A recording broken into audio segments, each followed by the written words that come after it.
environment for them to be as healthy and as happy as possible. We want to make sure that we're having conversations such as these to make sure that we are being thoughtful about what we can do, and hopefully some of the voices you'll hear today will allow you to serve your kids in a fruitful, healthy way. And so we're really grateful for you being here. Thank you for those that have submitted questions to the conversation. They have allowed us to kind of flesh out what we'll discuss today. And so we're grateful for your participation, even on the front side of the conversation. This conversation will be taking place or will be broadcast via Facebook Live. So for those of you on Facebook, welcome as well. We will be sending out a recap to this conversation after it ends as well. So feel free to take notes, but know that we will be submitting a copy of this video of this conversation, as well as recapping what's discussed today. And without further ado, I'd like to kick it to my colleague, Casey Miller, who serves as Vice President for External Affairs for Positive Coaching Alliance. Casey, the floor is yours as the moderator. Thank you. Thank you so much, Trennis. I appreciate it. I'm going to go ahead and introduce our 4 panelists, and we can dive right into this important conversation. And thanks again to everybody who is joining us from all across the United States. So first, I'd love to introduce Sienna Durr. Sienna was a 3-sport athlete in high school, competing in basketball, soccer, and track and field at Grinnell High School in Iowa. Sienna is currently a varsity women's basketball player at Columbia University, where she will be a junior this fall. And I have to say, she was named the Ivy League Rookie of the Year in 2018 and 2019. So Sienna, thank you so much for joining us today. Thanks so much for having me. Awesome. And next up, I'd love to introduce Dr. Tim McGuine. Tim is a distinguished scientist in the Department of Orthopedic Sports Medicine program at the University of Wisconsin School of Medicine and Public Health. His research focus is to better understand the incidence, risk factors, prevention techniques, and health-related outcomes for injuries and other conditions that can impact the health of adolescent athletes. In addition to his academic work, he serves on the Sports Medicine Advisory Committee for both the Wisconsin Interscholastic Athletic Association and the National Federation of High Schools. And Tim has done a lot of research over the past year, specifically to the impacts of COVID on the mental health of youth athletes. So Tim, thank you so much for being here. Thank you for having me. Great. And next up is Kamla Modi. Kamla is the Director of Learning and Evaluation at the JED Foundation. The JED Foundation is a nonprofit that protects emotional health and prevents suicide for our nation's teens and young adults. Dr. Modi also competed in Division I gymnastics and was team captain at Rutgers University, and she has also coached high school gymnastics. So Dr. Modi, thank you for being here. Thanks so much. Great. And last but not least, I will introduce Rich Przinski. Rich is Wisconsin all-time winningest boys lacrosse coach in Wisconsin, which included a 15-year post as head lacrosse coach at Milwaukee's Marquette University High School. He guided the Hilltoppers to multiple state championships, and he is now an active youth hockey and lacrosse coach in Michigan. And he also happens to be PCA's Associate Director for Program Support and has been with Positive Coaching Alliance since 2007. So I'm glad to have my teammate Rich here as well. So Sienna, Dr. McGuine, Dr. Modi, and Rich, thank you so much for being here. Again, I want to prompt the people who are tuning in. You are more than welcome to submit questions via Q&A. And for those that submitted questions in advance, that really helped shape this conversation. We'll be looking at kind of 4 sections for this webinar. The first being kind of the latest research, what the data is showing around mental health with youth athletes. Second, we'll be focusing on leading through tragedy. We know that there are certain communities, certain programs, parents and coaches who are actively going through having experienced an athlete who has tragically taken their life. And we will then move on to prevention and how to create a culture around a positive environment. And finally, this new normal post-COVID, how we can all work together to ensure the mental health of our youth athletes. So With that, Tim, I'd love to start with you just to kind of kick it off and talk a little bit about what you have found over the last year in terms of data around mental health in specific to youth athletes from your research. So Tim, would love to hear you speak about that. Hello, thank you. Yeah, getting back to basically a year ago, as this was starting to sink into all of us, our research team at the University of Wisconsin Sports Medicine Program decided to try to look at the impacts of COVID-19, stopping sports, stopping school on these kids. And our research team includes physicians, primary care providers, surgeons, statisticians, methods people, and mental health experts. And we decided to use validated questionnaires, physical activity, quality of life, and measures of anxiety and depression, and put that out in a survey that kids could log on and complete these surveys online. We started out in Wisconsin, and we had a great response. We eventually took it nationwide. We had 13,000 valid responses across the U.S. that we collected in a little over a month, basically in late April, early May last year. And the results were really significant in the fact that we didn't anticipate the extent that these kids were reporting disablement. They were less physically active, which we would expect, because they were told, we can't do some of these activities. But we also saw their overall quality of life was down, their anxiety scores were way up, and depression was way up. And within that group, within that 13,000 people, we were able to tear off different pieces and look at girls versus boys. Girls were reporting greater anxiety and depression than the boys, lower physical activity. We also saw differences in terms of the type of sports they played. So the team sport participants were reporting more anxiety, more depression, less physical activity than the individual, the golfers, the tennis players. And just as one of the really things that really stuck out was the poverty level. When we looked at the data by the county rate of poverty, the kids in that county under age 18 in poverty that was collected by the Census Bureau, we could show stark differences in those kids in terms of how they were responding, their levels of anxiety, depression, their lower physical activity, lower quality of life compared to kids in more affluent counties. And that really stuck in our mind. We started to look at that, dig into the data quite a bit. Since then, we've done additional data collection this past October, specifically in Wisconsin, because in Wisconsin, then we had a situation which is not unlike other states. We had some schools, counties allowing sport participation, other counties not. School districts shutting it down. And again, we saw these huge stark differences, even when controlling for whether they were in school or not. And we controlled for poverty, for the gender of the athlete, the type of sport they played. We saw these significant differences that we had kids in County A that were able to play sports. Their quality of life scores were coming back to what we would expect to pre-pandemic levels. Their depression level, the depression report was going down. But if we looked at the kids in the counties that weren't playing sports, we still saw those differences. And it was really stark because we literally had kids 7 or 8 miles apart, depending on where they lived on the county line or the school district boundary. These huge disparities were there. And it was really quite striking, our last data set. And I want to clarify one thing you said, which was talking about poverty levels and just, highlighting the fact that that includes both inner city communities as well as rural communities, correct? Yes, and we make a great part. What type of setting they were in? Are they urban, suburban, rural? We did not. We looked at poverty level overall. Our next study, which we're starting here in about 2 weeks, where we're going to collect more data, we are looking at the type of residents in terms of where they're living, rural, urban, suburban, to those type of things, and to try to see those things. And that was very important that we get that data and move forward with that. In terms of self-harm, I think one of the most stark differences we saw was if we looked at data prior to the pandemic versus during the pandemic in May, then the percentage of girls traditionally in Wisconsin that reported they were thinking about self-harm was less than 2% on any week that we did this with healthy athletes. That went up to 15% in May of last year. The number of boys was less than 0.5% traditionally when we collected the data. If we asked them who thought about self-harm in last May, it went up to 6.5%. So these numbers just exploded in terms of kids thinking about self-harm, which is really something that I don't think we anticipated. And as psychiatrists on our team were like, this is a huge red flag that we've got going on here.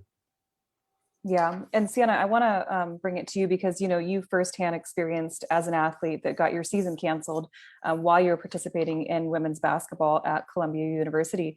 And maybe if you could just speak to kind of your experience over the past year and how have you gotten through this time and through support of your teammates, your coaches, your family? Just would love to hear your perspective over the last year.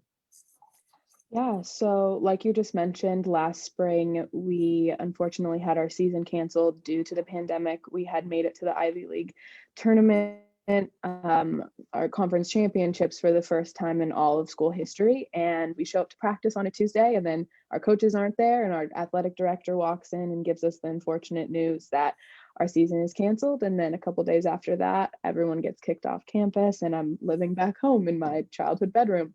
So there was a lot of confusion, a lot of anger, and a lot of sadness during the time.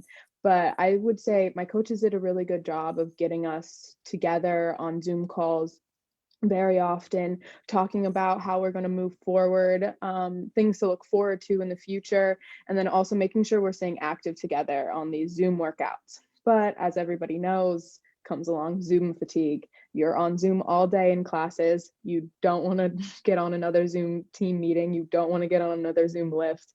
You don't want to get on another phone call because you're on the phone all day long for school and for everything else. So it was really difficult. And this past summer and fall were some of the hardest times that I have been through personally when it comes to motivation for playing my sport. Because unfortunately, this fall, all of Ivy League sports were canceled for the whole year. So I had to make the really difficult decision of, am I going to go to school? Am I going to risk messing with my eligibility? Am I going to be able to play if things start going the right direction? So it was a really difficult decision, but I eventually made the decision to sit out this year, and I'm taking a gap year, which ultimately was a great decision for me. But as I was saying, it was really difficult to stay motivated during this time with all this uncertainty when you don't know when you're going to play your next game. You don't know when you're going to see your teammates next. And it was really hard. But the thing that got me through the most was the support of my teammates, talking to my teammates, and then the support of my coaches. For a long time, I felt very guilty in how I was feeling, that I didn't want to get out of bed. I didn't want to go to play basketball because I find a lot of my identity as an athlete, as a basketball player. And when I had that mindset of, oh, I don't want to do this today, I don't know how much longer I can keep doing this without competing, without seeing my teammates, that brought on a lot of guilt. But being able to talk to my coaches openly and honestly about it, and them not being mad at me, was huge. And they were able to help me set goals and help me see the bigger picture at the time. And this is what we're doing moving forward. And it's going to be tough right now, but it's going to be worth it in the long run. So that really helped me get through. And then also the support of my teammates this time. So really just staying connected with your people who really matter to you was some of the most important stuff. Thank you for sharing that. And I think it's, it's interesting what Tim had shared too, just about what the data showed around individuals who are participating in team sports and missing that, and what they were feeling in comparison to individual sports. So I appreciate you sharing that. And we're definitely going to, spend a lot of time on prevention and creating a culture where we can prevent, suicide and support our athletes in mental health.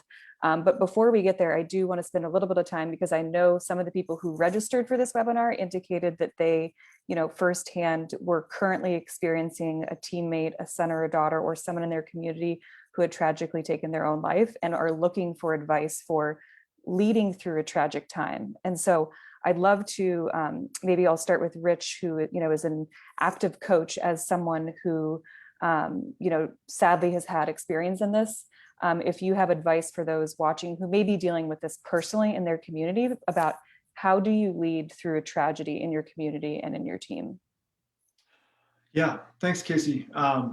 Very complicated topic, of course, and my heart goes out to everyone who's been affected and impacted in that way.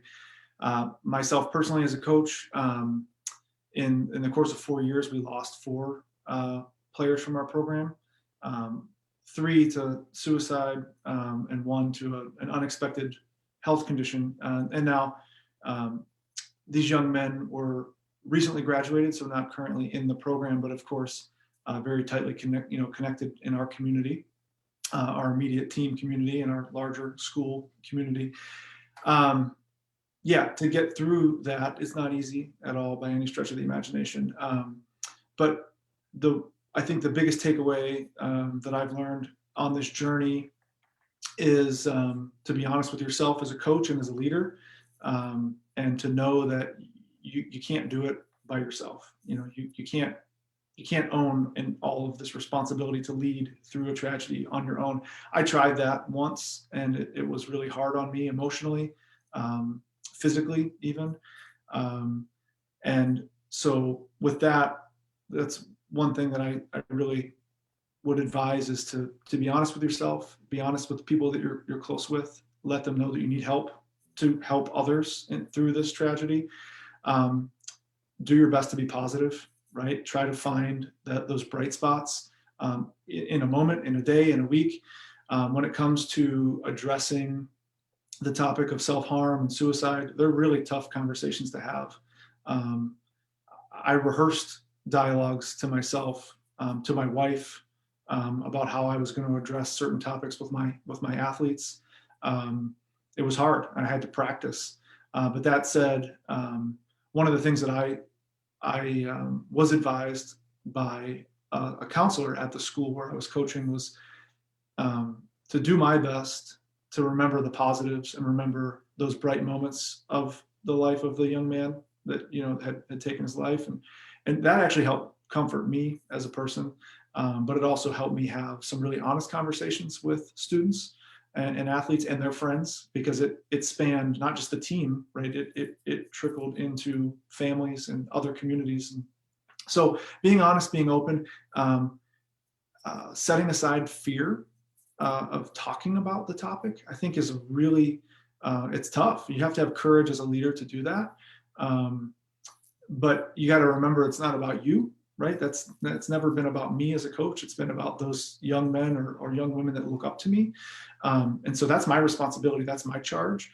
I think that I talked a lot about, being honest, and some of that is asking for help. And I mentioned that previously, but really going to your administration if you're in a school setting, going to your league if you're in a youth setting, but seeking out advice from other people, talking to people, let them know how you feel. Just be open and honest, because you never know, and I've discovered this on the journey as well, how many other people that you'll cross paths with that have been impacted by a similar situation that can help you get through it and help you help other people. And I was naive to that. I truly was. I was naive to that as a coach. I never thought as a coach that I would be in a situation where I was needing to lead a team through a tragedy like this. I was naive to it. I've learned a lot. I would say that one thing that set our program apart is that we were a very empathetic program, as from top down, and that started with me as the head coach. But leading with empathy was something we always did. We always got to know who our kids really were, not just who they were as a spoke in the wheel, right, of the team, but who you were as a person, how you were doing at school, what's going on at home, how are your siblings doing, talking about boyfriends, girlfriends, that kind of stuff, getting to know them as people.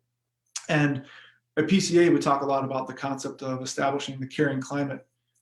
Do you want me to talk about that, Casey?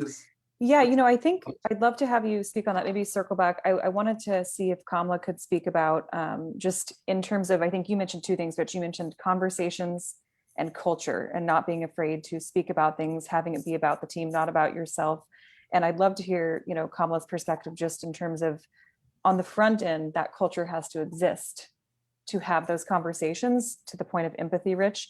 So Kamala, could you talk a little bit about advice for coaches and administrators of how do you create that culture where kids and youth feel safe sharing? Definitely. Thanks so much for bringing this up. And our hearts go out to any family that's had to deal with this type of tragedy. It's very hard to, this is our line of work at the Jed Foundation, but it doesn't get easy. It's a very, very hard topic to deal with, to experience, and to talk about. I love Rich's ideas and experiences firsthand. I would definitely agree with a lot of those, with all of them. Something, that is important after a tragedy is to bring the community together. And we actually at JED, we have protocols. I know that sounds so like official after an event like this, but we do help and support colleges and high schools with certain things that they can do after these events on college campuses or in other places. And one of them is just, talking about it, having some space to talk about these events and to, there's a lot of secrecy and shame and stigma around mental health and suicide in particular. And just to have space to talk about these events, to say what happened, to say that it was a suicide, to not get into details about it, but just to say that this is what happened and to be honest about it. And then to offer some space, some time for people to talk about it, to bring in counselors, to bring in crisis counselors and other folks, in mental health to be available for the coaches, for the parents, for the community, for the students, for the teammates, to make time for this kind of thing. It's really, really critical. There's always a lot of questions. There's always a lot of, sadness, grief, concern, fear. There's a lot going on. There's things that people can't even put to words. So to offer that space is really critical. And with the sports community too, this often is not a place where talking about mental health is normal, and talking about, any kinds of weaknesses. Mental health is often seen as a weakness, and even talking about injury is you don't want to talk about that. You don't want to be honest about your ankle sprain or your, whatever injury you're dealing with, because that could mean that it cuts out playing time for you. So to start to talk about mental health, and I hope we get into this a little bit more as well in terms of prevention, but really just to open the doors to talk about mental health and to talk about how athletes are feeling and to talk about how I might be feeling if I'm the coach, to really be vulnerable in these situations is really critical. It doesn't happen overnight. It's not immediate. Like Rich was saying, took him a while to get there, but just to treat mental health like it is physical health, because it's all related. And the way we take care of our mental health and the way that we should take care of our mental health is very much like taking care of that ankle sprain and preventing it for the next sprain, or the next injury that could be worse.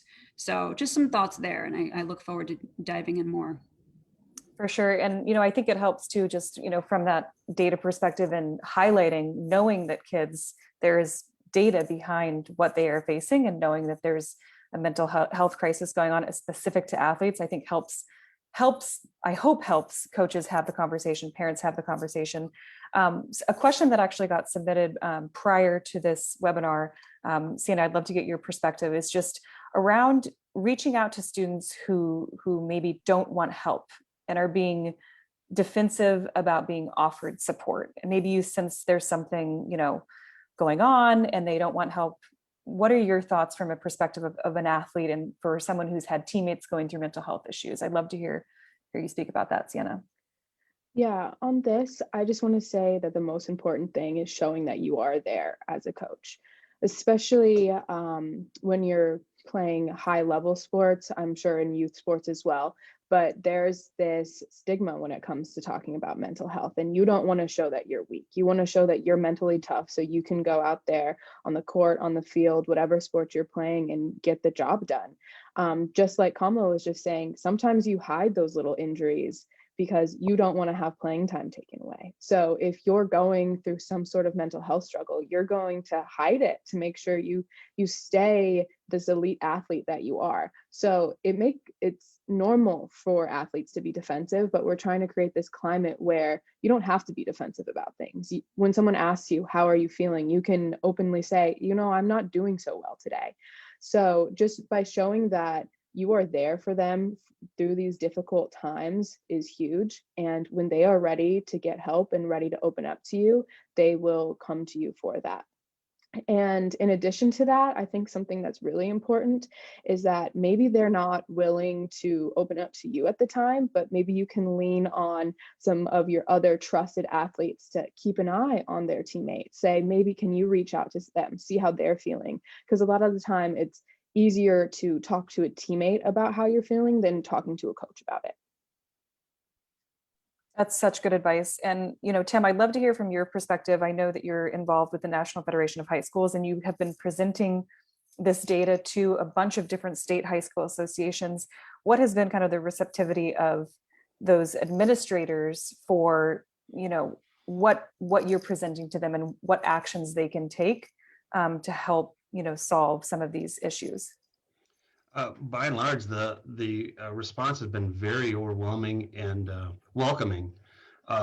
Many of the individual state associations or the national association or even individual school districts have said they welcome having this data because they were getting anecdotal information so many times, and we're able to put hard data to that and provide, context beyond what was going on. It's not just something that happened at their school. Here's what's happening around the country. Here's what's happening in your state. And so by and large, they were very receptive. It made them, it sounded like from the National Federation of High Schools level, more coaches and administrators are going online and linking to the mental health resources they had available.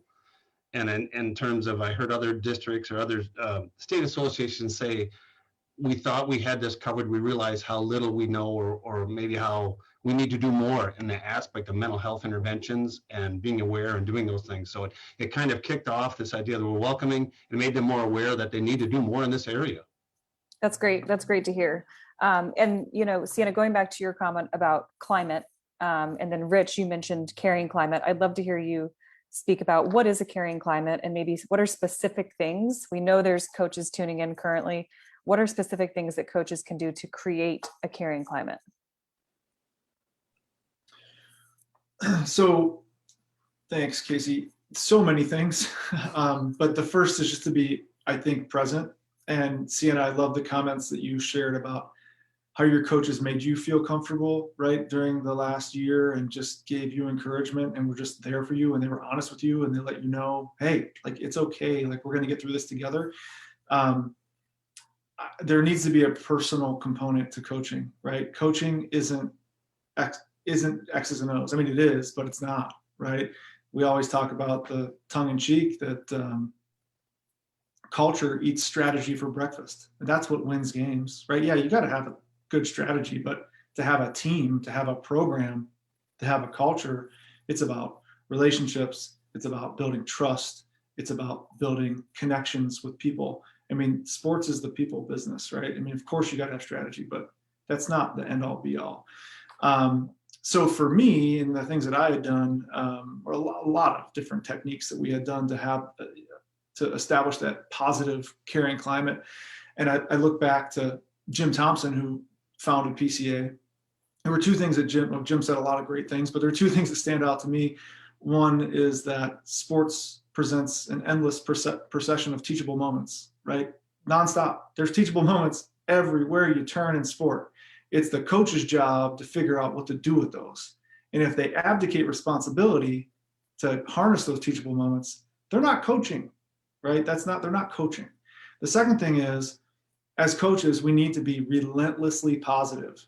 That doesn't mean you're untruthful and you're saying positive and providing positive feedback to negative things. That's not the way that works. But when you're providing positive reinforcement and you're doing it all the time, and what you're doing is you're letting kids know you care about them, right? And the greater amount of trust you can build, the greater you can, and the more you can challenge an athlete to get him or her past where they thought they were able to go.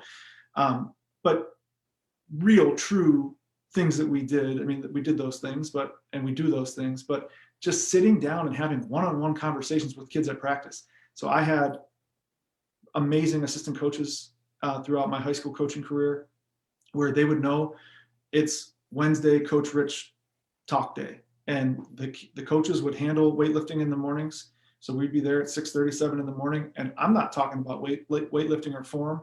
I'm talking about what's coming down the pike for the kids. What tests do you have this week? What are you worried about? What's going on at home? If I know there's a situation there, talk to me. What's different or what's new today on the field? Yeah, I'm bringing kids over for one-on-one conversations. We're sitting on the bench, just talking about life. Yeah, we'll talk about sport too. We'll talk about technique, but we're here to talk about you and make them feel important, because they are important, right? It's not, we're not doing this just for fun. It's to really help them.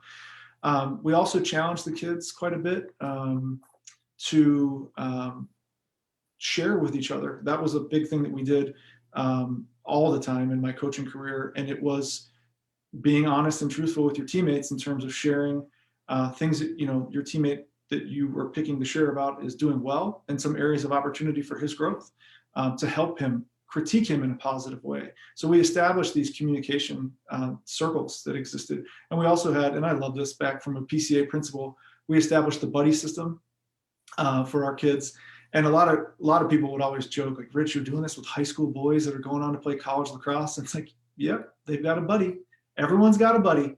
And the whole idea was that you always have somebody in your corner, no matter what kind of day you're having, no matter who's picking on you at school or on the field, or giving you a hard time. You always have at least one person that's a peer. Coaches are on your side too, but one peer that's on your side no matter what. And so we bonded these guys together, and they would compete with each other against other buddy pairs. We did all kinds of fun competitions and engagements, but these guys were bonded together for the entire year. And those were things that we did to just establish that caring climate and make sure the kids knew that we were there for them. Open door policy. You come to us with anything and everything, and hopefully we can help you get through the challenges that you're facing. I love that. And to Sienna's point about, sometimes it's easier for a teammate to talk to another teammate instead of a coach. And if a coach sets the standard that every single teammate is going to have a buddy, then by default, you have someone to talk to, right? And so I love that concept of the buddy system. I wanted to ask Kamala, just in terms of specific language for coaches to be able to set a safe space to have these conversations. I think somebody mentioned this earlier, just the fear that some coaches have to even take that first step in addressing possible mental health concerns. And I'm sure people tuning in would love to know like specific advice for how do you have this conversation? What's the first step?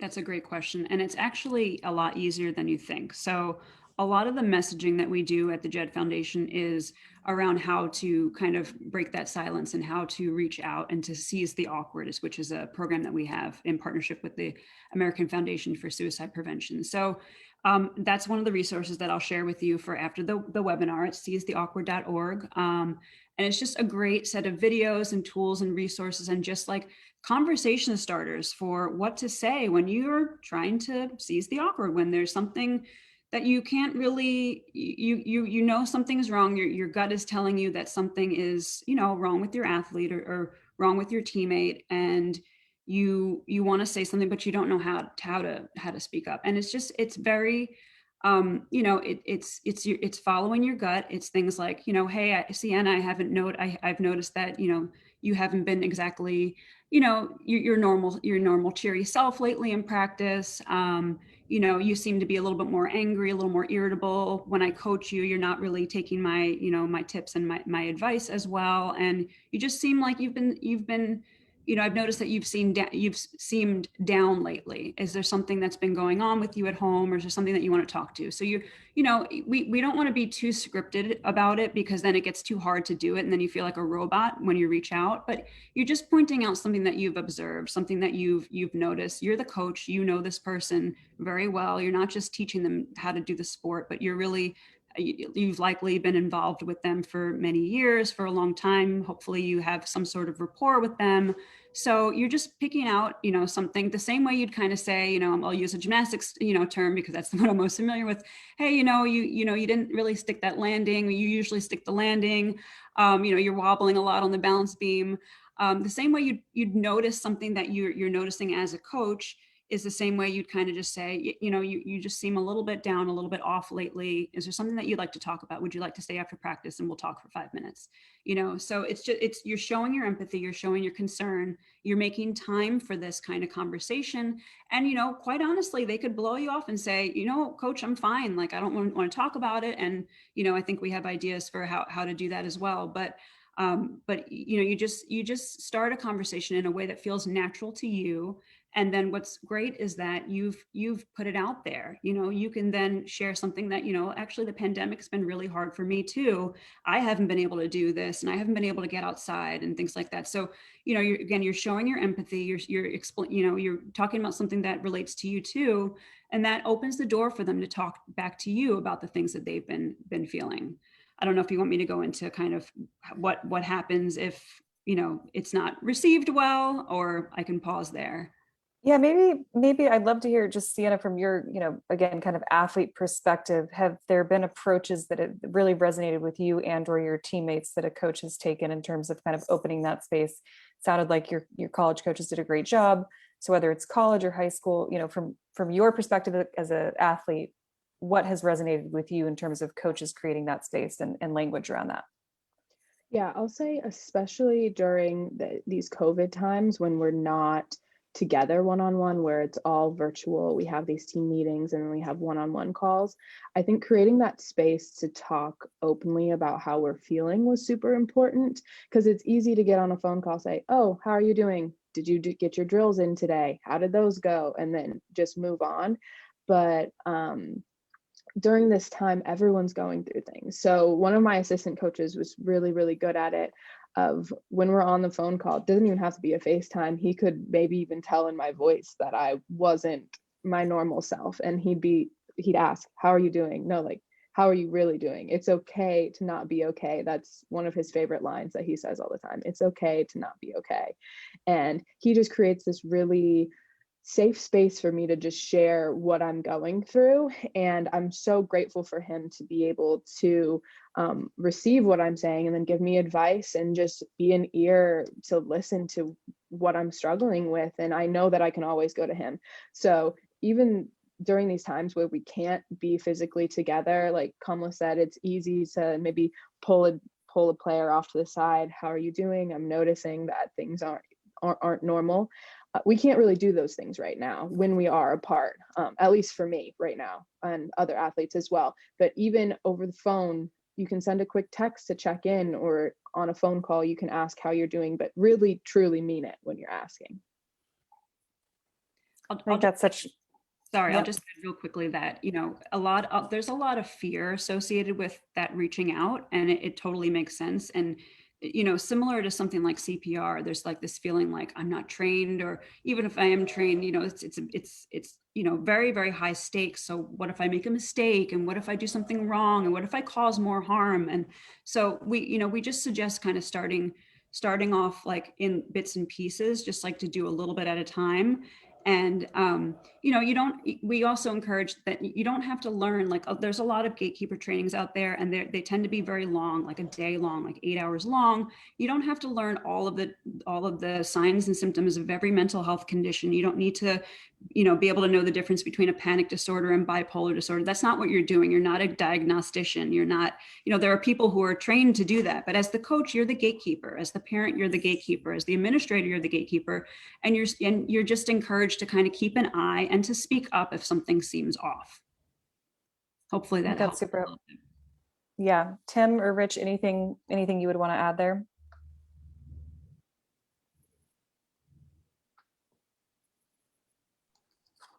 No, Okay. I mean, I'm listening to both of these viewpoints and I'm losing myself as being an audience member here. It's so good and so valuable to me. And I'm thinking, gosh, I wish I would have known this 20 years ago to go ahead and do this. I mean, maybe Rich can tell us more about that, but that's my thoughts. I think the only thing I would add to Kamala's point is when you spend the time to get to know these kids, and Sienna, you have that assistant coach that knows you, right? Voice alone can tell that coach something's not right. When you get to know these athletes as people, and you mentioned earlier, Kamala, about that kind of gut instinct feel, and it, something's sideways today. I think, and we can talk more about this down the road here, but you're right. We are those gatekeepers, and we know something's not quite right, and we probably need to potentially, depending on who it is and what it is, it's not right, go to the next step and the next level. I think that's where there's a bit of hang up as well. For coaches in particular, sometimes we just don't know what to do next. Like, what is the next step? And you mentioned going to administration or counseling department at school. That obviously is a really great next step. However, because there is that stigma that we've discussed and whatnot, at times I just feel like, through my experience, coaches just aren't trained and prepared to handle this. We know deep down something's not right, but we just don't always know where to go next and what to do next. So I think, for the coaches that are joining us today, I'm sure many of you have had similar experiences or thoughts or feelings. And my challenge is, go to your administrators and say, hey, we want resources. We need help, because our job is to help these kids. But we need your support to kind of be a little bit preemptive in that way.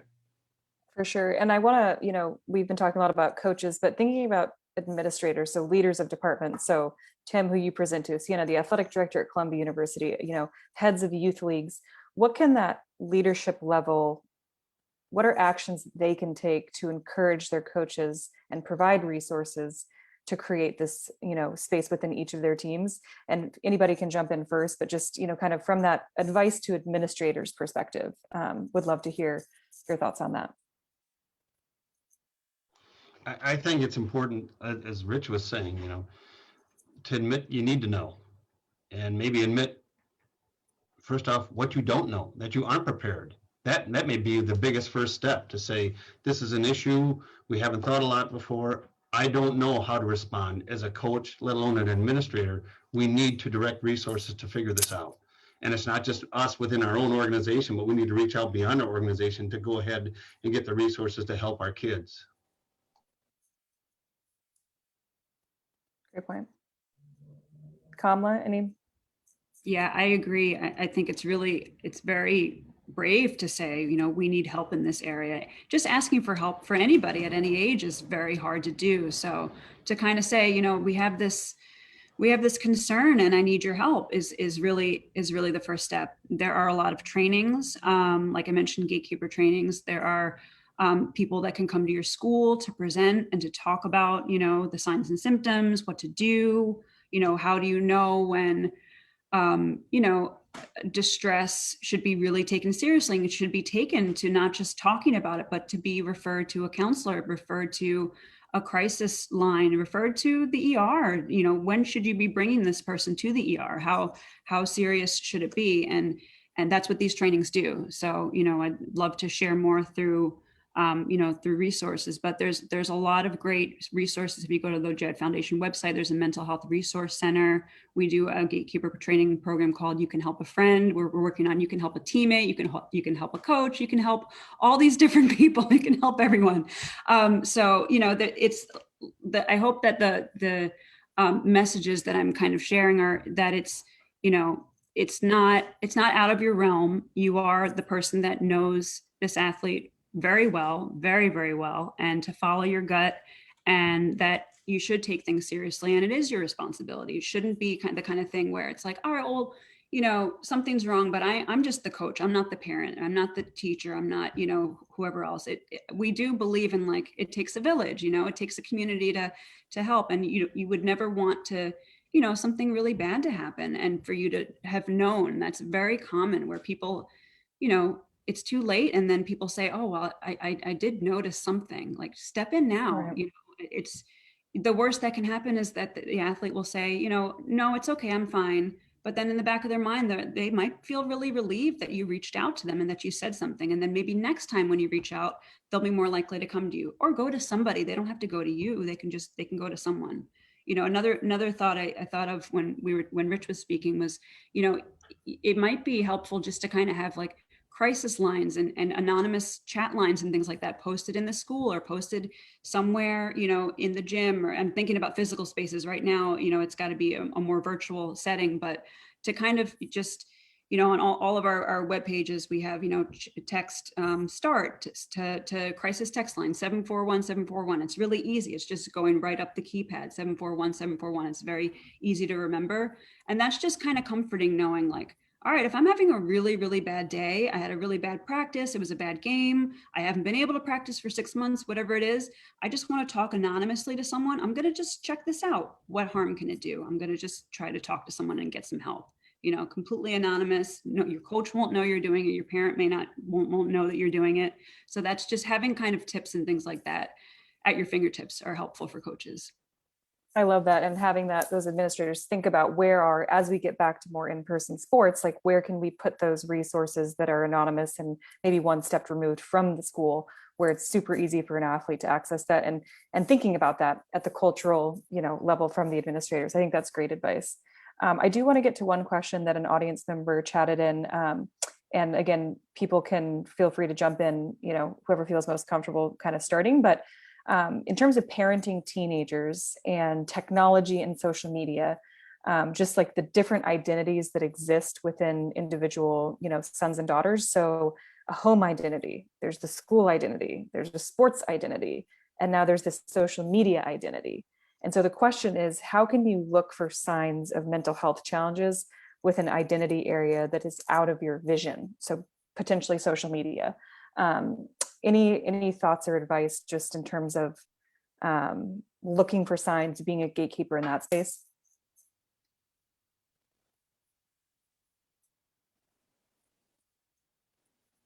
Do you mean how to identify signs in a social media world?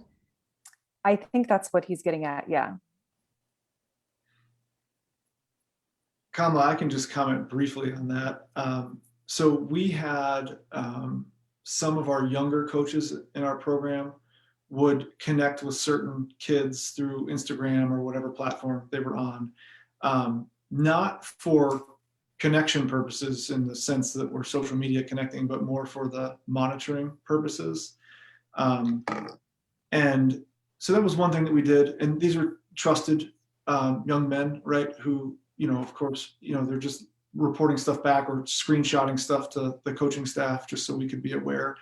The other thing is too, I don't recall who mentioned it, but when you establish those relationships with athletes, and there's trust there, and it's a concrete relationship, and you would ask some of those athletes to keep an eye on their teammates, right? Oftentimes you're going to get reports from those athletes to the coaches or coaching staff or counseling staff at school to say, hey, I'm seeing this, right? Look at this kind of stuff that's being sent, if there is concern there. And again, it's just having that conversation and not pretending like it doesn't exist, because it's a big part of our young people's worlds today.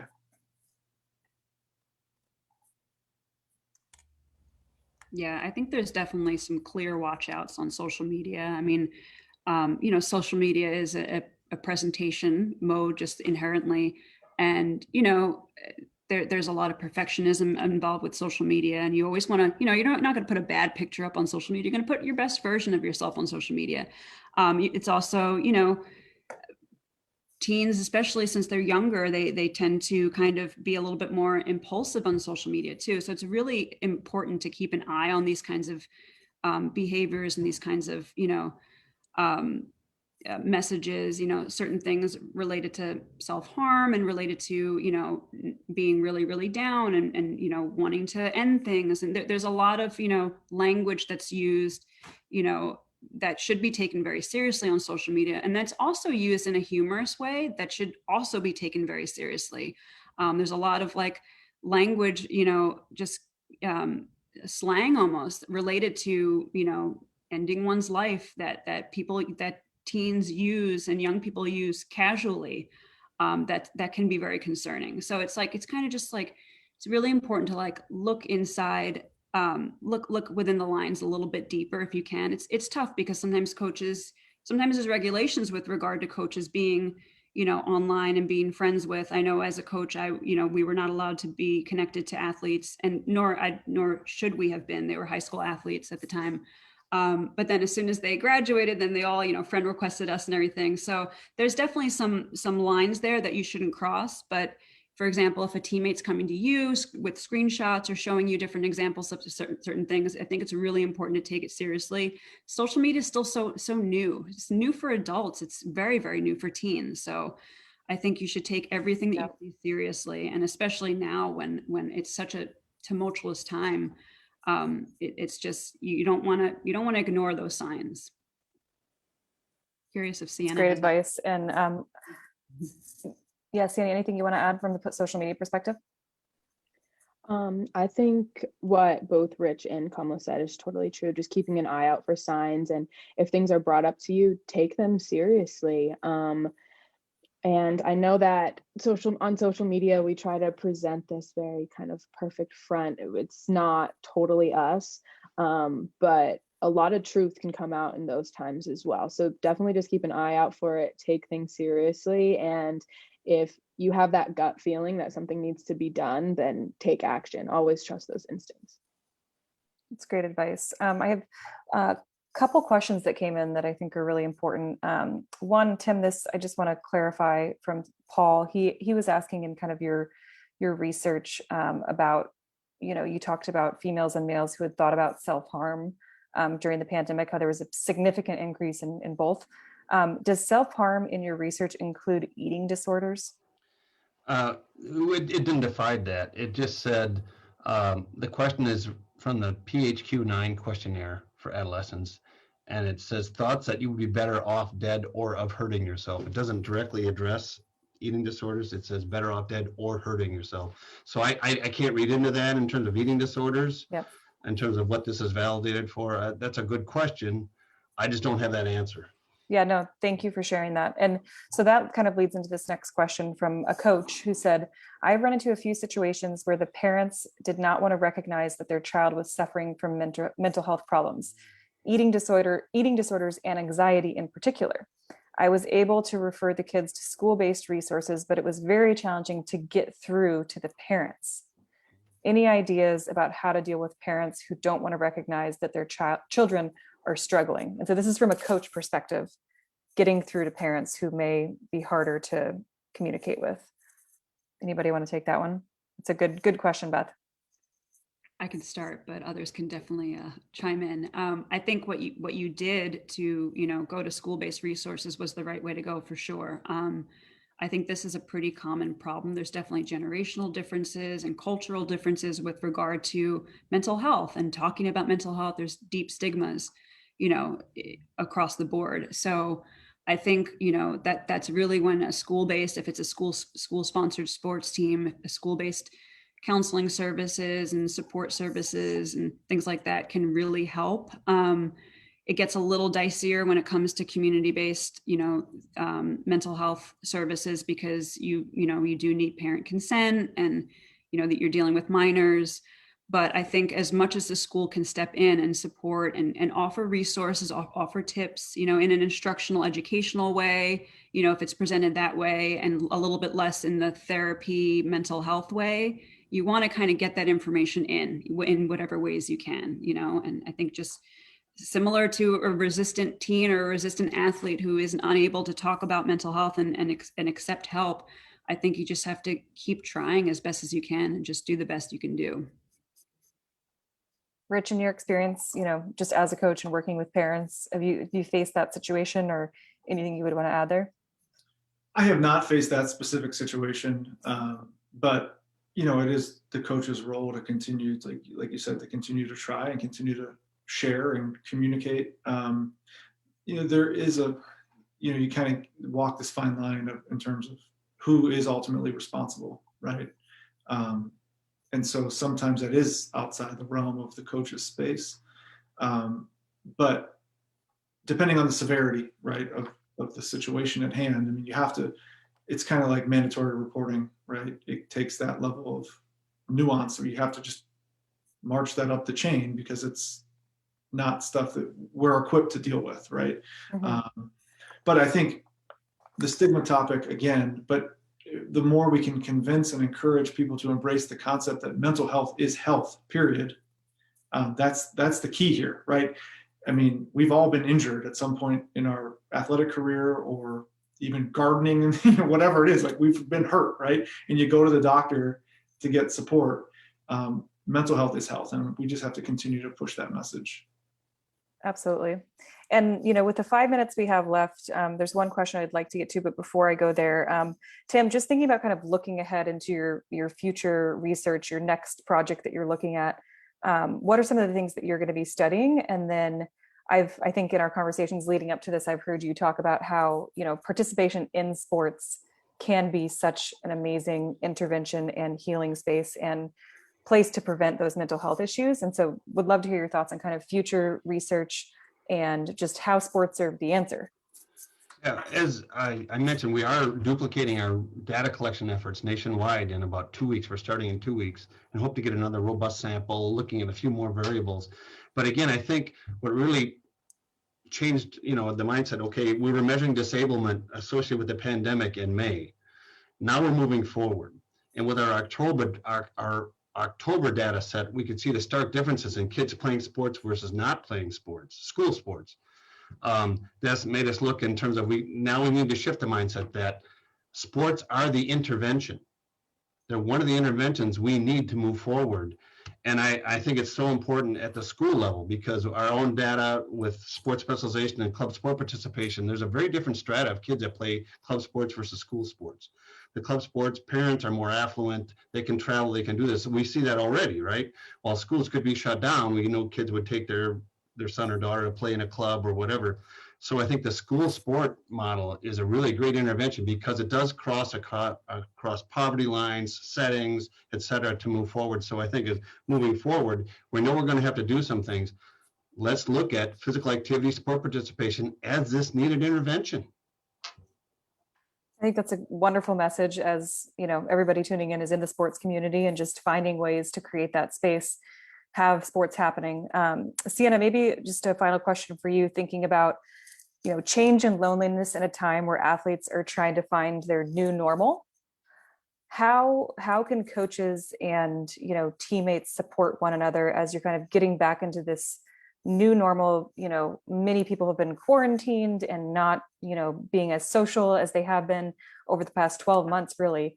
How can coaches, how can teammates support one another in this time as we're getting back to sports?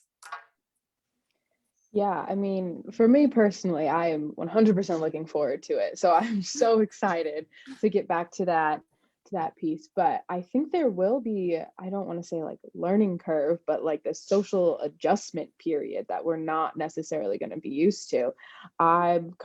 My past 2 years, I've lived with teammates 24/7. I was so used to being surrounded by them and surrounded by my peers pretty much at all times. And then we go into quarantine and I'm only with my family and I can only see my friends over the phone. And then we're going to get back to a time where I'm going to be together with them again. So there is going to be kind of this period of time where it might be hard. You might have to step away and say, okay, I need time to myself now, because I feel like once things open up, we're going to be so excited and we're going to want to be with one another almost 24/7 again. But you still need that time, that me time, and that time by yourself to reflect on what's going on in your life, just to be able to take a step back and relax and be with your own thoughts, which I think we've had a lot of that time right now, which I feel like is one of the silver linings of this time, is that we've been able to figure out who we are kind of without that sport and how we want to move forward in that. And we still need to make that a priority, to make that me time a priority once we all get back together. I love that, prioritizing the me time, even when we can get back to socializing. I think that's great advice. Kamala, anything you want to add just in terms of getting back to sports, how coaches can support during this transition period? Yeah, ditto to what Sienna just said. I mean, it's going to be like people overload, right? After you've been isolated, it's going to be a little hard. So, you know, any transition coming back to sports, coming back to school after such a period of time of not having that can be tricky. I think just as a coach, you know, just be patient. You know, athletes could be out of shape. Obviously, they can be feeling different feelings about the sport. Maybe they've, you know, changed their athletic identity is kind of a little bit different than it was before. Maybe they, you know, the thoughts about, you know, lifelong career in sports, or even just a, you know, high school or college career in sports. There's a lot to that too. And then what happens when you're ready to retire and so on. All that has been in flux because of the pandemic. So I think just be as patient as you can with the athletes. They're probably super eager to come back. They're probably super nervous to come back, and just take it one day at a time, you know. And I just wanted to add another quick comment. I know we're out of time, about the relationship between sports and just positive development. This is something that I focused my research on for my dissertation. And I know that you all are here because you care about and believe in the power of sports. So just keep doing what you're doing, because it is making a difference, and athletes are better off, I believe, because of sports, and they learn just a ton of different things through the experience. Thank you, Kamala. Rich, any final words? Yeah, so having gone through a return to play scenario this fall, because we did a hockey season here in Michigan, and we actually had a 6-week pause in the midst of that, but we did have essentially the 6-month season. Kamala loved the comment about be patient, because there's so much new stuff and coaches are responsible for managing so many new things. But number one priority, make it fun, right? Make sure everyone is leaving with a smile on their face and excited to come back tomorrow. That's the end game there. So. Absolutely. Well, you guys, thank you so much, Sienna, Tim, Kamala, and Rich. Really appreciate you guys making time for this conversation. Appreciate all of you who tuned in. There were a couple questions, a few anonymous ones that we did not get to. So if you want to email them to pca@positivecoach.org, we can take those offline and make sure we provide an answer and advice for those questions. We will be sending out a follow-up email within the next week or so that will have the recording of this panel, in addition to resources from the JED Foundation and links to Tim's research that you are welcome to share, distribute, comb through. I hope that we can continue this conversation in our communities, outside of this webinar, and go to each of our respective teams and families, have these conversations, be willing to talk about it. And I think this is a great starting point, for PCA and Kamala, Tim, Sienna, Rich. Thank you again for making time. And we look forward to the next time that we can all be together. Thanks, everybody. Thank you. Thank you.